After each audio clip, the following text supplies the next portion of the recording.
Bigger, Chapter 9, Part 2, page 76, last paragraph.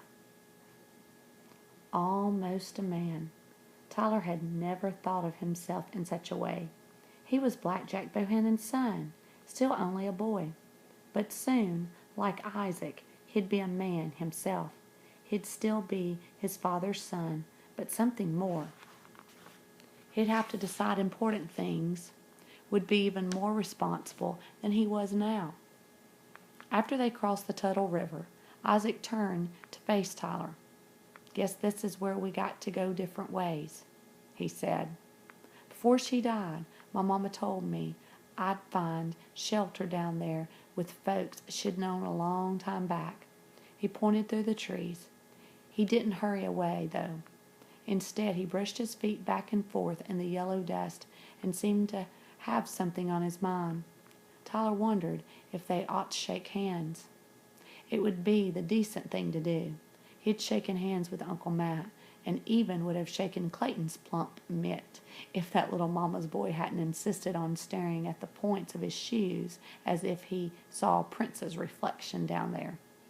Before he could decide what to do, Isaac held out the fishing pole he had made the second day they traveled together. "You take this here rig, Ty," he said. "I can get more twine if I needs it from those folks who'll take me in. This'll help you feed yourself as you travel all the way down there to Mexico." It was a fine parting gift, Tyler realized, one that he'd be thankful for many times over. He took the pole gratefully. "Thank you kindly, Isaac," he mumbled.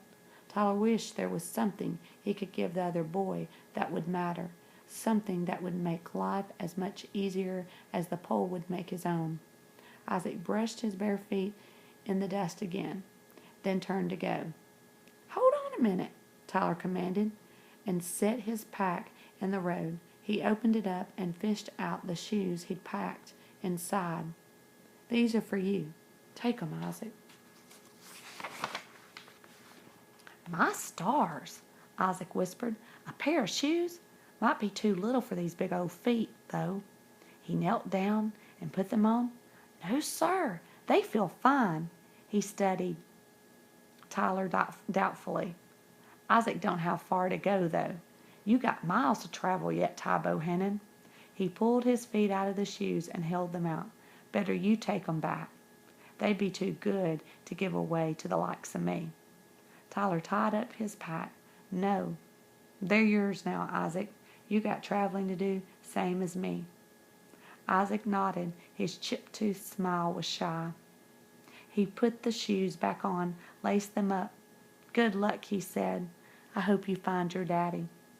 "Good luck to you, too," Tyler echoed.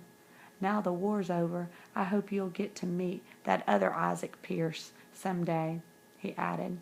He watched as Isaac walked down the road and descended the hill toward a patch of trees. There, Isaac Pierce turned and waved for a long, long time. Tyler had thought it would be easy to part, that Isaac hadn't mattered much. After all, they'd only traveled together 4 days. He was a black boy, not someone like Old Snap, who'd been a chum since they started going to Mr. Blackburn's school together. But Isaac and me are more alike than we are different, Tyler realized. Both Isaac and me are looking for our fathers. Isaac not looking too hard yet. Me figuring I know just where I'll find mine. Tyler waved, squinting until Isaac became smaller, only a speck, then vanished completely. "Good luck, Isaac," he called again softly, glad he'd given him the shoes. "What's a queer thing, Bigger?" he murmured, surprised. "Till this morning I didn't know it could make a person feel better to give something away than to hang on to it." Bigger listened attentively, and in the yellow dust his tail marked off another quarter hour.